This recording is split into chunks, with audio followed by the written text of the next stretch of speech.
अकबर के राज्य में लालची लोगों की हरकत और बीरबल की चतुराई। एक बार की बात है, अकबर के राज्य में कुछ लोग अपनी लालच और स्वार्थ के कारण राज्य के पेड़ों को काटकर बेचने लगे। ये पेड़ न केवल राज्य की सुंदरता को बढ़ाते थे, बल्कि लोगों के लिए जीवनदायिनी भी थे। राज्य के नागरिक इस समस्या से बहुत परेशान थे और उन्होंने इस बारे में शिकायत अकबर से की। अकबर को जब इस बात का पता चला तो वह बहुत क्रोधित हुए।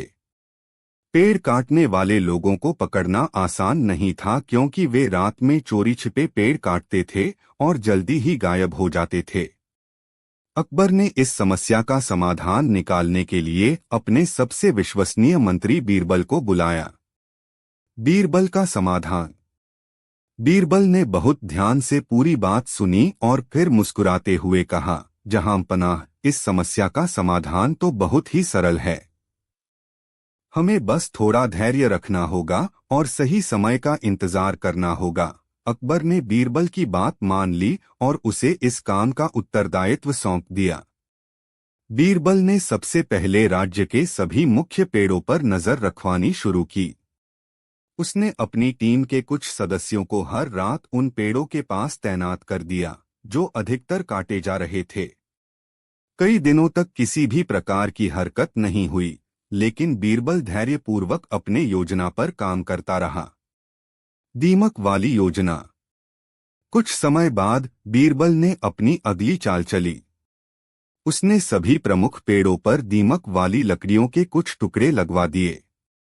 ये टुकड़े सामान्य लकड़ी की तरह ही दिखते थे, लेकिन उनमें दीमक होते थे।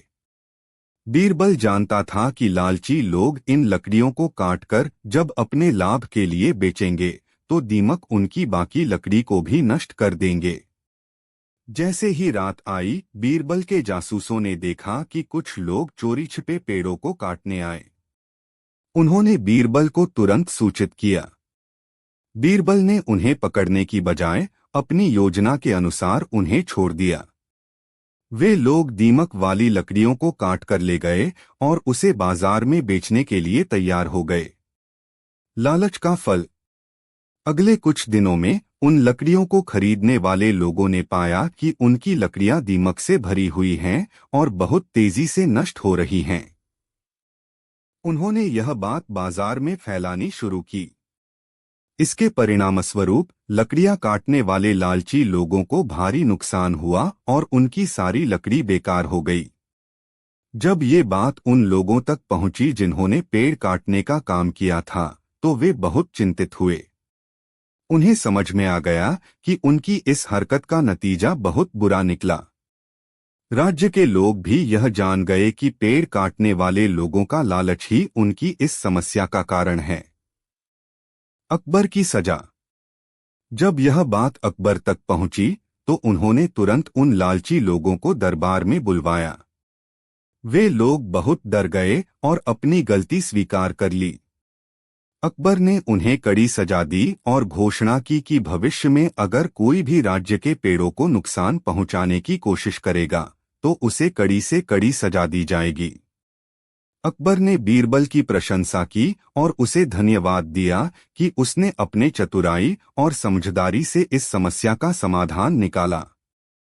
यह कहानी अकबर और बीरबल की प्रसिद्ध जोड़ी की है, जो न केवल अपनी हाजिर जवाबी के लिए मशहूर थे, बल्कि अपनी समझदारी और चतुराई के लिए भी जाने जाते थे। इस कहानी का शीर्षक है बीरबल की सूझबूझ। अध्याय 1। अकबर का दरबार। अकबर का दरबार हमेशा शाही और भव्य होता था।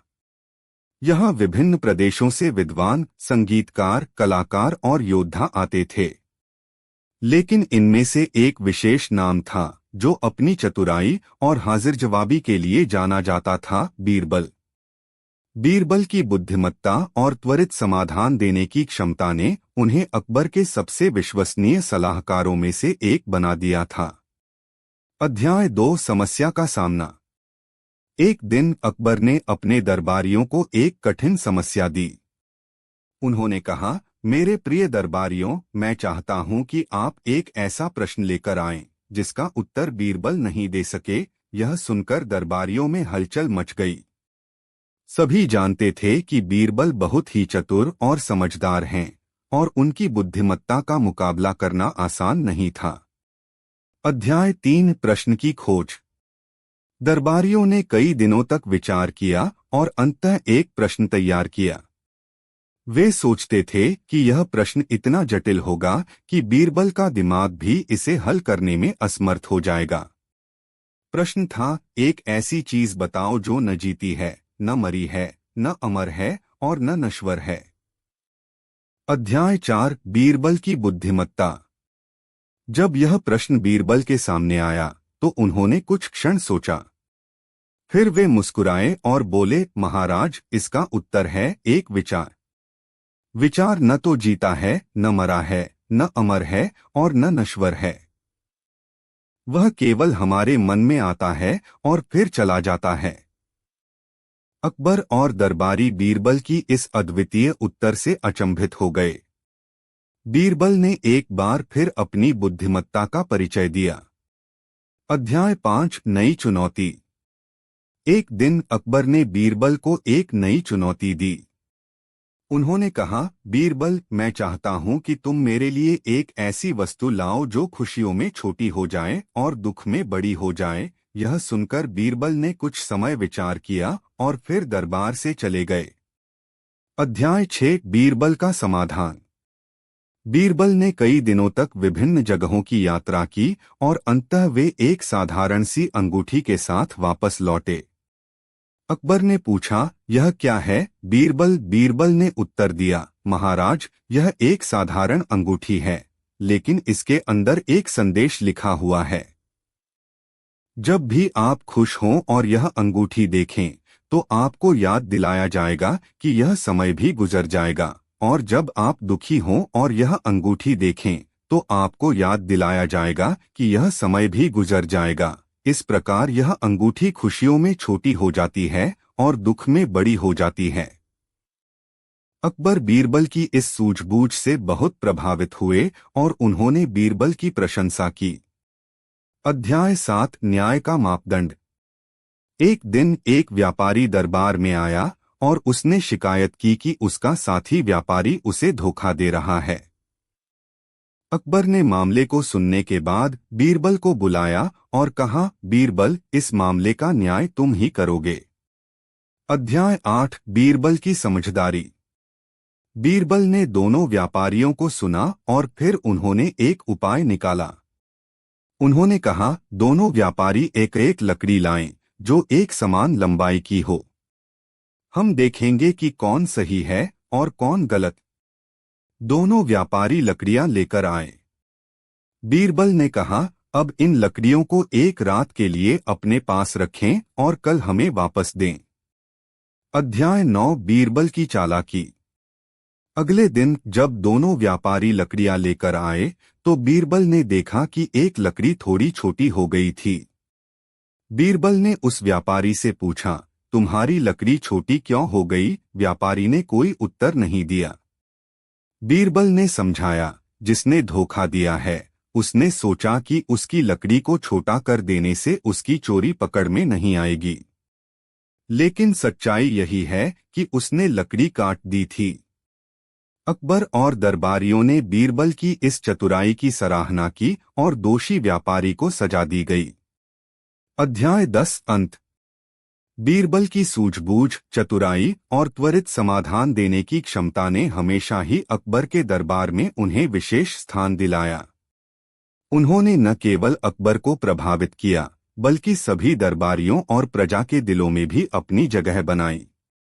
बीरबल की कहानियां आज भी हमें सिखाती हैं कि किसी भी समस्या का समाधान सूझबूझ और चतुराई से किया जा सकता है।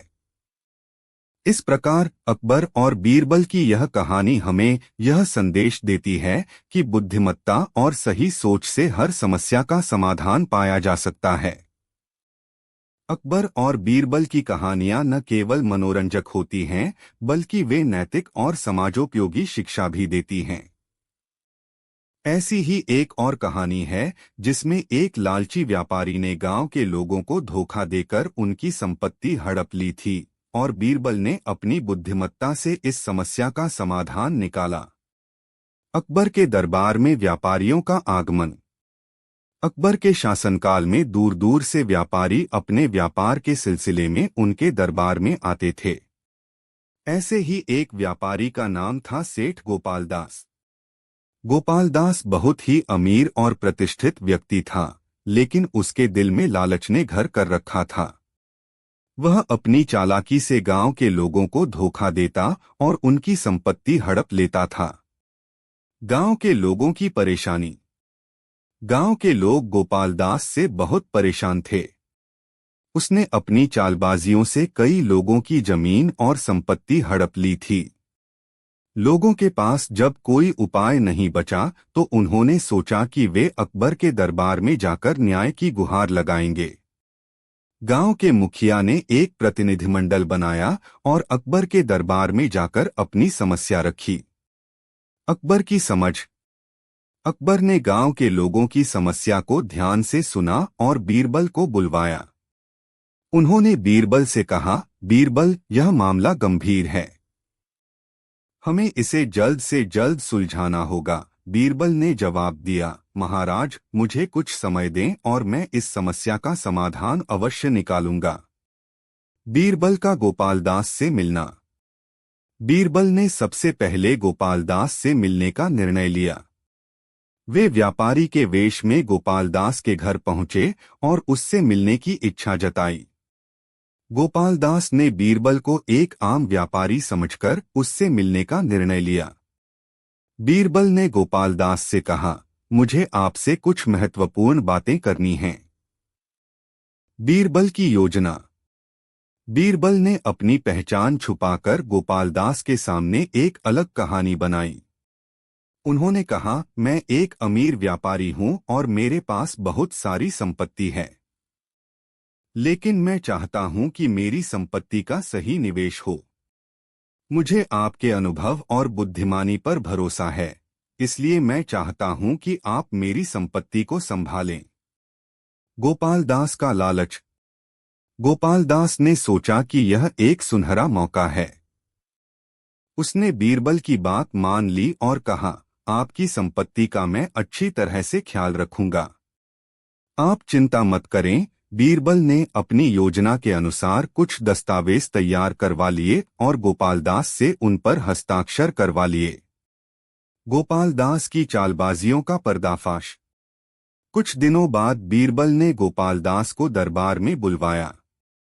जब गोपाल दास दरबार में पहुंचा, तब बीरबल ने अपने असली पहचान का खुलासा किया।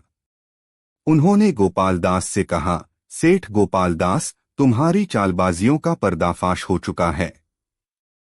ये दस्तावेज जो तुमने हस्ताक्षर किए हैं, ये साबित करते हैं कि तुमने गांव के लोगों को धोखा देकर उनकी संपत्ति हड़प ली है। न्याय का पालन। अकबर ने गोपाल दास की सारी संपत्ति जब्त करने का आदेश दिया और गांव के लोगों को उनकी संपत्ति वापस दिलवाई। गोपाल दास को उसकी लालच और चालबाजियों की सजा दी गई। गांव के लोग बीरबल और अकबर का धन्यवाद करते हुए अपने घर लौटे। अंत में इस कहानी से हमें यह सीखने को मिलता है कि लालच और चालबाजियों का अंजाम बुरा ही होता है। बीरबल ने अपनी बुद्धिमत्ता और सूझबूझ से न केवल गांव के लोगों को न्याय दिलवाया, बल्कि यह भी साबित किया कि सत्य और न्याय की हमेशा जीत होती है। अकबर और बीरबल की ये कहानियां हमें नैतिकता और न्याय का महत्व सिखाती हैं और हमारे समाज में एक सकारात्मक संदेश देती हैं। अकबर के शासनकाल की पृष्ठभूमि। मुगल सम्राट अकबर अपने न्यायप्रिय शासन और बुद्धिमानी के लिए प्रसिद्ध थे। उनके दरबार में बीरबल नामक एक बुद्धिमान मंत्री था, जिसकी सूझबूझ और चतुराई से कई समस्याओं का समाधान हुआ करता था। बीरबल की कहानियां आज भी हमारे समाज में नैतिकता और न्याय की मिसाल के रूप में पढ़ाई जाती हैं। गांव का मुखिया और उसकी चालबाजियां। अकबर के राज्य में एक गांव था, जिसका मुखिया अपनी ताकत और प्रभाव का गलत इस्तेमाल कर गरीब किसानों की जमीन हड़प रहा था। मुखिया का नाम रामदीन था और वह अपने क्षेत्र में बहुत ही शक्तिशाली व्यक्ति था। गांव के सभी लोग उससे डरते थे और उसकी हर बात मानते थे। रामदीन ने अपनी शक्ति का दुरुपयोग करते हुए गरीब किसानों की जमीन को हड़पना शुरू कर दिया था। किसानों की व्यथा। गांव के किसान बहुत ही परेशान थे। उन्होंने अपनी जमीन को अपनी मेहनत और खून पसीने से सींचा था, लेकिन अब रामदीन की चालबाजियों की वजह से उनकी जमीनें छिनती जा रही थीं। किसानों के पास अपनी समस्या को लेकर कहीं जाने का रास्ता नहीं था। उन्होंने कई बार अपनी व्यथा को रामदीन के सामने रखा, लेकिन हर बार उन्हें धमकियां ही मिली। एक किसान की हिम्मत। एक दिन गांव का एक बुजुर्ग किसान, जिसका नाम रघु था, ने हिम्मत जुटाई और अपने कुछ साथियों के साथ अकबर के दरबार जाने का निर्णय लिया। उन्होंने सोचा कि अगर कोई उनकी मदद कर सकता है तो वह सिर्फ और सिर्फ सम्राट अकबर ही हो सकते हैं। रघु और उसके साथी कई दिनों की यात्रा के बाद अकबर के दरबार पहुंचे। अकबर के दरबार में किसानों ने अपनी व्यथा सम्राट अकबर के सामने रखी। अकबर ने उनकी बातें ध्यान से सुनी और उन्हें न्याय दिलाने का आश्वासन दिया। उन्होंने तुरंत बीरबल को बुलवाया और पूरी कहानी सुनाई। अकबर ने बीरबल से कहा, बीरबल, यह मामला गंभीर है और हमें जल्द से जल्द इस समस्या का समाधान करना होगा। बीरबल की योजना। बीरबल ने कुछ देर सोचा और फिर मुस्कुराते हुए कहा, महाराज, इस समस्या का समाधान आसान है। मुझे सिर्फ कुछ दिनों का समय चाहिए और मैं इस मामले को सुलझा दूंगा। अकबर ने बीरबल को पूरी छूट दी और कहा, ठीक है बीरबल, हमें तुम पर पूरा विश्वास है। बीरबल का गांव का दौरा। बीरबल ने सबसे पहले गांव का। अकबर और बीरबल की कहानियों में से एक और मनोरंजक और रोचक कहानी है, जिसमें अकबर के प्रिय घोड़े के लापता होने और फिर बीरबल की चतुराई से उसे ढूंढ निकालने की है। यह कहानी न केवल बीरबल की बुद्धिमत्ता को दर्शाती है, बल्कि उसकी कूटनीति और समस्या को हल करने की क्षमता को भी प्रदर्शित करती है। घोड़े का लापता होना। एक दिन अकबर के दरबार में हड़कंप मच गया जब पता चला कि अकबर का सबसे प्रिय घोड़ा लापता हो गया है। यह घोड़ा अकबर के लिए अत्यंत महत्वपूर्ण था, क्योंकि वह उसे युद्ध में और अन्य महत्वपूर्ण अवसरों पर इस्तेमाल करते थे। दरबार के सभी मंत्री और अधिकारी घोड़े को ढूंढने में लग गए, लेकिन किसी को भी कोई सुराग नहीं मिला। अकबर बहुत चिंतित हो गए और उन्होंने अपने प्रिय मंत्री बीरबल को बुलाया। अकबर ने बीरबल से कहा, बीरबल, मेरा सबसे प्रिय घोड़ा लापता हो गया है। मुझे विश्वास है कि तुम ही इसे ढूंढ सकते हो। बीरबल की योजना। बीरबल ने ध्यान से सारी जानकारी ली और फिर अकबर से कहा, जहां पनाह, मुझे इस मामले को हल करने के लिए कुछ समय चाहिए। मैं जल्द ही इस घोड़े को ढूंढ निकालूंगा। बीरबल ने दरबार के सभी अधिकारियों और सैनिकों को इकट्ठा किया और उनसे घोड़े के लापता होने के समय और स्थान के बारे में विस्तृत जानकारी ली। उसने पाया कि घोड़ा दरबार के अस्तबल से रात के समय गायब हुआ था और उस समय वहां कोई खास हलचल नहीं थी। सुराग ढूंढने की प्रक्रिया। बीरबल ने अपने खास जासूसों की एक टीम बनाई और उन्हें आसपास के क्षेत्रों में भेजा। उन्होंने गांवों, जंगलों और व्यापारिक मार्गों पर नजर रखने का आदेश दिया। बीरबल ने दरबार के अंदर भी अपनी जांच शुरू की। उसने दरबार के सभी कर्मचारियों और अधिकारियों से पूछताछ की और उनके बयानों को ध्यान से सुना। मूर्ख आदमी का मकसद। कुछ दिनों के बाद बीरबल को पता चला कि दरबार में एक नया कर्मचारी आया था जो कुछ संदिग्ध लग रहा था। बीरबल ने उस कर्मचारी पर विशेष ध्यान दिया और उसकी गतिविधियों का पता लगाने के लिए जासूसों को उसके पीछे लगाया। जासूसों ने पाया कि वह कर्मचारी अक्सर दरबार के बाहर कुछ संदिग्ध लोगों से मिलता था और रात के समय अस्तबल के आसपास देखा गया था। बीरबल ने तुरंत उस कर्मचारी को गिरफ्तार करने का आदेश दिया। पूछताछ करने पर कर्मचारी ने स्वीकार किया कि उसने घोड़े को चुराकर एक व्यापारी को बेच दिया था। वह घोड़ा अब दूर के एक गांव में था। घोड़े की वापसी। बीरबल ने अपने जासूसों को उस गांव में भेजा और व्यापारी से घोड़े को वापस लाने के लिए कहा। जासूसों ने व्यापारी को समझाया कि वह घोड़ा अकबर का प्रिय घोड़ा है और उसे तुरंत वापस करना होगा। व्यापारी अकबर के भय और सम्मान के कारण तुरंत घोड़े को वापस कर दिया। अकबर की प्रसन्नता। जब घोड़ा वापस आया तो अकबर बहुत प्रसन्न हुए और उन्होंने बीरबल की बुद्धिमत्ता की बहुत सराहना की। उन्होंने बीरबल को उपहारों और प्रशंसा से नवाजा। बीरबल की इस चतुराई भरी योजना ने एक बार फिर साबित कर दिया कि क्यों वह अकबर के सबसे प्रिय और विश्वसनीय मंत्री थे। घोड़े का महत्व।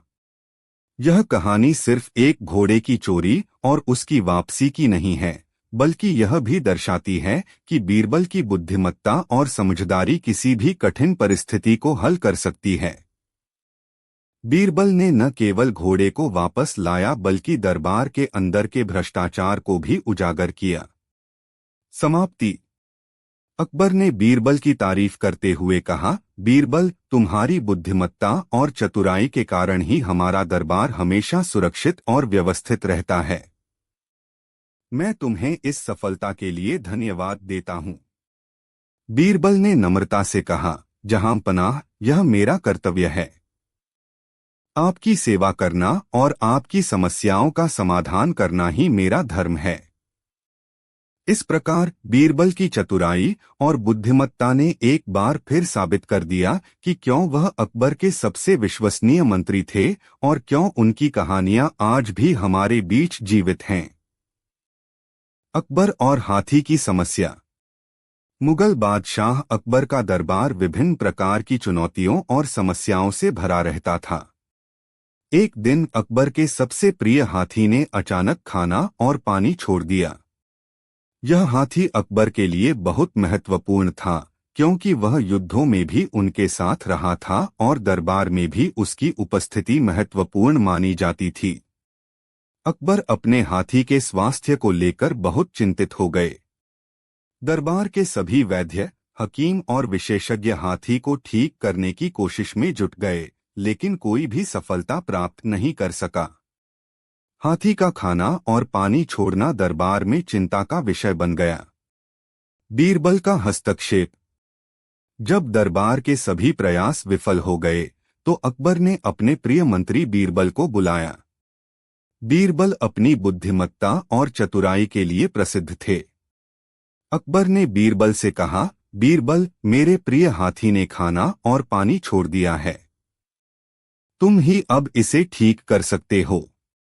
बीरबल ने ध्यान से हाथी की स्थिति को देखा और कुछ देर सोचने के बाद अकबर से कहा, जहां पनाह, मुझे इस समस्या को सुलझाने के लिए कुछ समय चाहिए।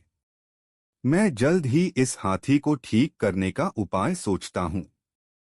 बीरबल की योजना। बीरबल ने हाथी के महावत, हाथी के देखभाल करने वाले, से बात की और उससे हाथी की दिनचर्या और आदतों के बारे में जानकारी प्राप्त की। उसने पाया कि हाथी अचानक ही उदास हो गया था और उसकी इस स्थिति का कोई स्पष्ट कारण नहीं दिख रहा था। बीरबल ने सोचा कि हाथी के इस अस्वस्थ होने के पीछे कोई मानसिक या भावनात्मक कारण हो सकता है। उसने महावत से कहा, महावत, तुम कुछ दिनों के लिए हाथी के पास न जाओ। मैं एक नई योजना बनाना चाहता हूं। महावत ने बीरबल की बात मानी और कुछ दिनों के लिए हाथी के पास जाने से मना कर दिया। इसके बाद बीरबल ने दरबार के कुछ सैनिकों को आदेश दिया कि वे हर दिन कुछ दूरी से हाथी के पास जाएं और उसे ऐसे देखें जैसे वे उसकी देखभाल कर रहे हों।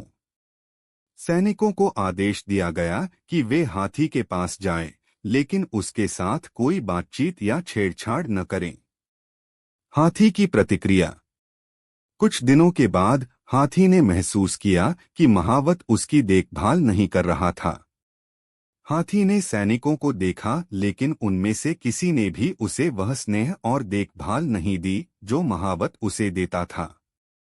हाथी ने अपने महावत की कमी महसूस करनी शुरू की और धीरे धीरे उसने अपने महावत की प्रतीक्षा में खाना और पानी लेना शुरू कर दिया। महावत की वापसी।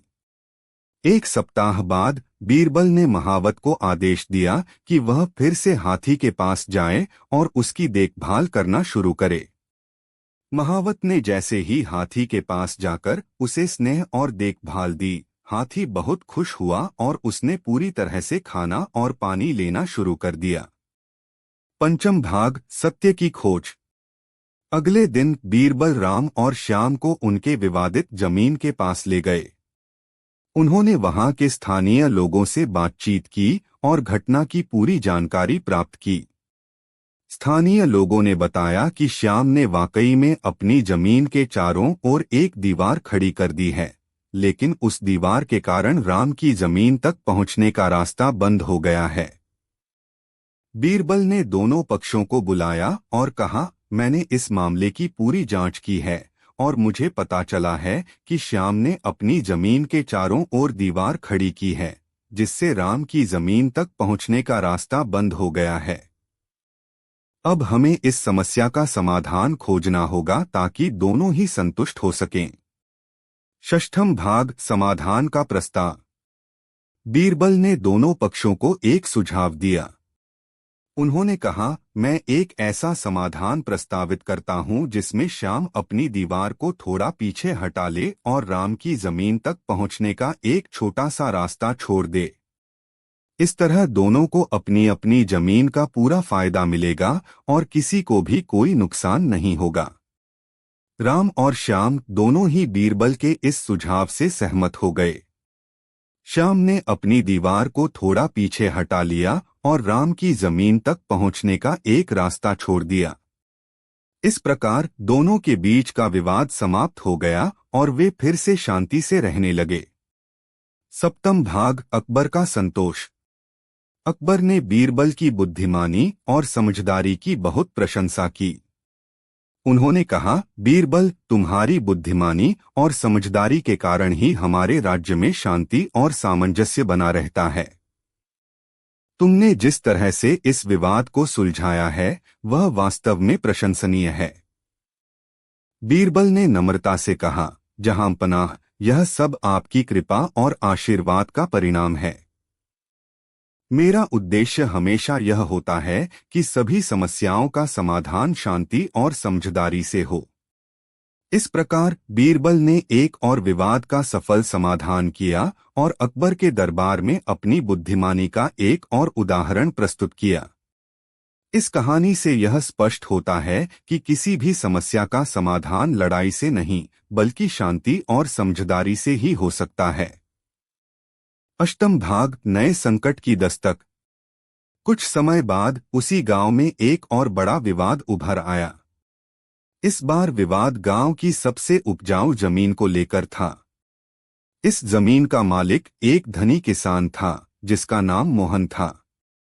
मोहन की अचानक मृत्यु हो गई और उसकी जमीन के वारिस को लेकर गांव में अलग अलग दावे उठने लगे। कुछ लोग कह रहे थे कि मोहन ने अपनी जमीन गांव के मंदिर को दान कर दी थी, जबकि कुछ अन्य लोग कह रहे थे कि उसने जमीन अपने नौकरों के बीच बांट दी थी। अकबर के दरबार में यह मामला पहुंचा और उन्होंने बीरबल को फिर से इस मामले की जांच करने का आदेश दिया। बीरबल ने गांव जाकर इस मामले की पूरी जांच करने का निश्चय किया। नवम भाग, गांव की जांच। बीरबल गांव पहुंचे और वहां के प्रमुख व्यक्तियों से बातचीत की। उन्होंने पाया कि मोहन की मृत्यु से पहले उसने वास्तव में अपनी जमीन के बारे में कोई स्पष्ट घोषणा नहीं की थी, इसलिए गांव में विवाद का उठना स्वाभाविक था। बीरबल ने गांव के मंदिर के पुजारी से भी बातचीत की, जिन्होंने दावा किया कि मोहन ने अपनी जमीन मंदिर को दान कर दी थी, लेकिन उनके पास कोई लिखित प्रमाण नहीं था। बीरबल ने मोहन के नौकरों से भी बातचीत की, जिन्होंने कहा कि मोहन ने मौखिक रूप से अपनी जमीन उनके बीच बांटने की बात कही थी। बीरबल ने इस मामले की पूरी जानकारी प्राप्त करने के बाद निर्णय लिया कि इसे समझदारी से हल करना होगा। दशम भाग समाधान का प्रस्ताव। बीरबल ने गांव के प्रमुख व्यक्तियों को एकत्र किया और कहा, इस विवाद को हल करने का एकमात्र तरीका यह है कि हम सभी को संतुष्ट करें। चूंकि मोहन ने अपनी जमीन के बारे में कोई स्पष्ट घोषणा नहीं की थी, इसलिए हम इसे 3 राम और श्याम की जमीन का विवाद। प्रथम भाग विवाद की शुरुआत। मुगल साम्राज्य की राजधानी में अकबर बादशाह का शासन चल रहा था। उनके दरबार में कई समझदार और बुद्धिमान दरबारी थे, जिनमें से बीरबल सबसे प्रमुख थे। बीरबल अपनी बुद्धिमानी और चतुराई के लिए प्रसिद्ध थे। एक दिन अकबर के दरबार में राम और श्याम नामक 2 व्यक्ति पहुंचे। दोनों गांव के किसान थे और उनके बीच एक छोटी सी जमीन को लेकर बड़ा विवाद चल रहा था। दोनों ही उस जमीन पर अपना हक जताते थे और किसी भी कीमत पर पीछे हटने को तैयार नहीं थे। राम और श्याम ने अपनी अपनी बात दरबार में रखी।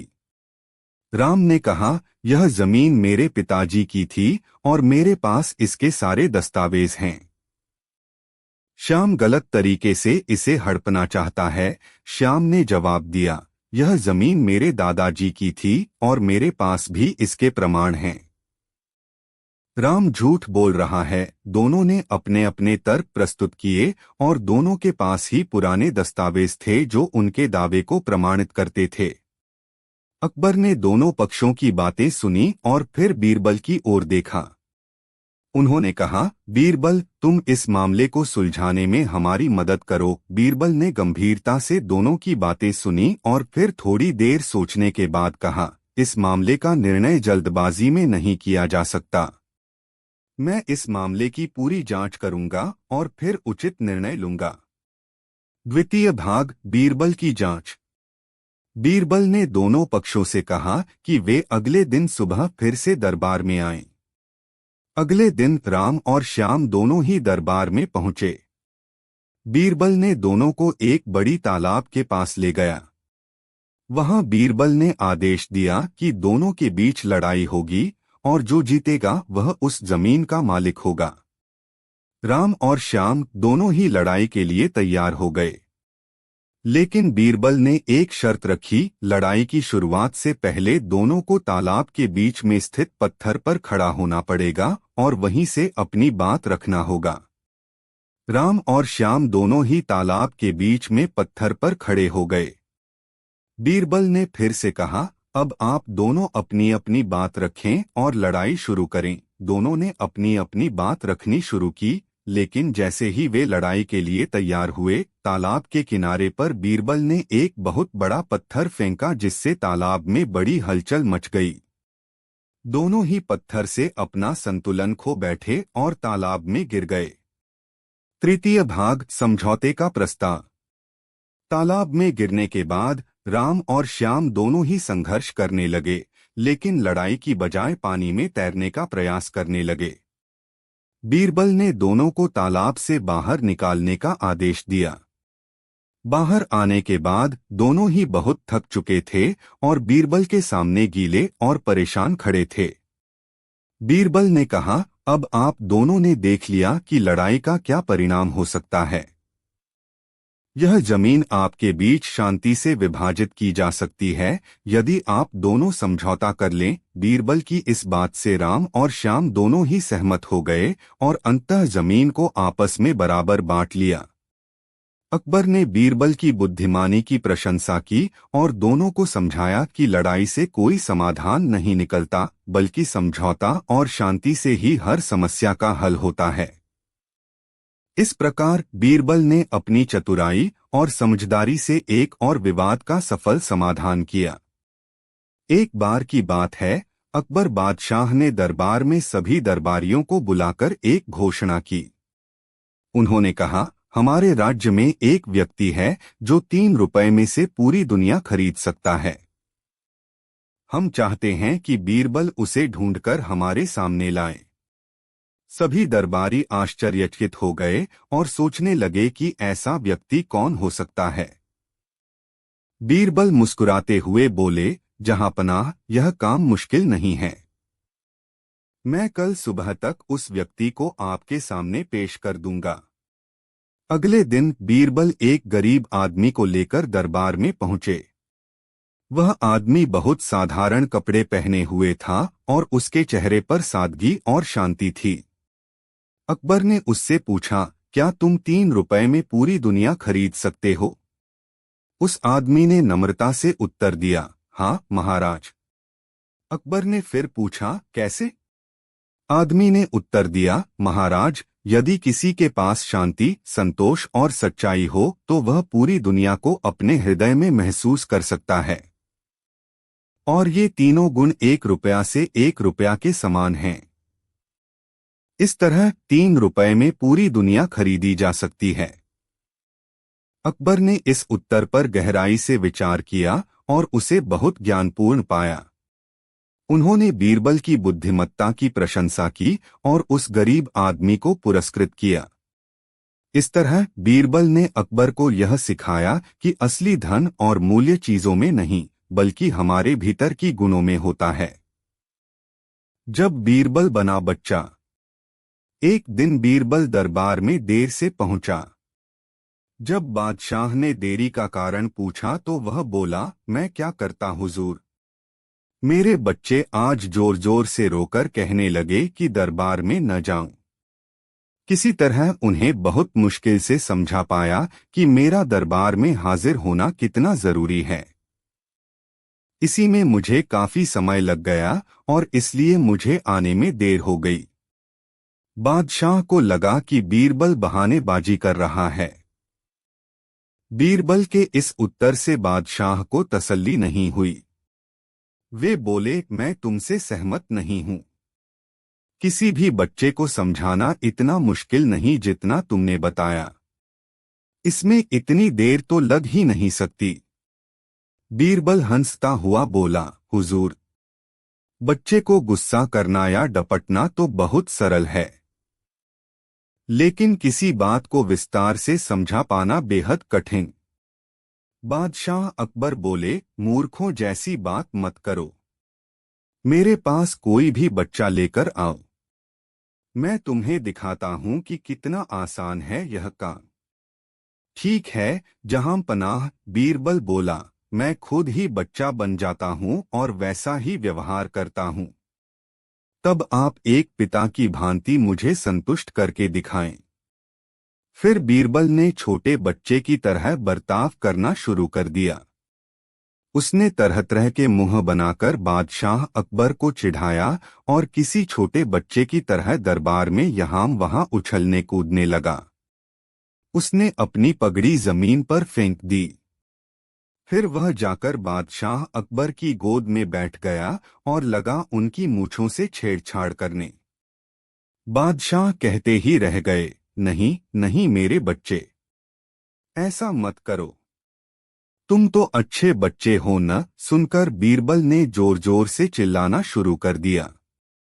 तब बादशाह अकबर ने कुछ मिठाइयां लाने का आदेश दिया, लेकिन बीरबल जोर जोर से चिल्लाता ही रहा। अब बादशाह परेशान हो गए, लेकिन उन्होंने धैर्य बनाए रखा। वह बोले, बेटा, खिलौनों से खेलोगे? देखो कितने सुंदर खिलौने हैं। बीरबल रोता हुआ बोला, नहीं, मैं तो गन्ना खाऊंगा। बादशाह अकबर मुस्कुराए और गन्ना लाने का आदेश दिया। थोड़ी ही देर में एक सैनिक कुछ गन्ने लेकर आ गया, लेकिन बीरबल का रोना नहीं थमा। वह बोला, मुझे बड़ा गन्ना नहीं चाहिए, छोटे छोटे टुकड़े में कटा गन्ना दो। बादशाह अकबर ने एक सैनिक को बुलाकर कहा कि वह एक गन्ने के छोटे छोटे टुकड़े कर दे। यह देखकर बीरबल और जोर से रोता हुआ बोला, नहीं, सैनिक गन्ना नहीं काटेगा, आप खुद काटें इसे। अब बादशाह का मिजाज बिगड़ गया, लेकिन उनके पास गन्ना काटने के अलावा और कोई चारा न था। और करते भी क्या, खुद अपने ही बिछाए जाल में फंस गए थे वह। गन्ने के टुकड़े करने के बाद उन्हें बीरबल के सामने रखते हुए बोले, अकबर, लो इसे खा लो बेटा। अब बीरबल ने बच्चे की भांति मचलते हुए कहा, नहीं, मैं तो पूरा गन्ना ही खाऊंगा। बादशाह ने एक साबुत गन्ना उठाया और बीरबल को देते हुए बोले, लो पूरा गन्ना और रोना बंद करो। लेकिन बीरबल रोता हुआ ही बोला, नहीं, मुझे तो इन छोटे टुकड़ों से ही साबुत गन्ना बनाकर दो। कैसी अजब बात करते हो तुम, यह भला कैसे संभव है? बादशाह के स्वर में क्रोध भरा था। लेकिन बीरबल रोता ही रहा। बादशाह का धैर्य जवाब दे गया। बोले, यदि तुमने रोना बंद नहीं किया तो मार पड़ेगी। अब बच्चे का अभिनय करता बीरबल उठ खड़ा हुआ और हंसता हुआ बोला, नहीं नहीं, मुझे मत मारो हुजूर।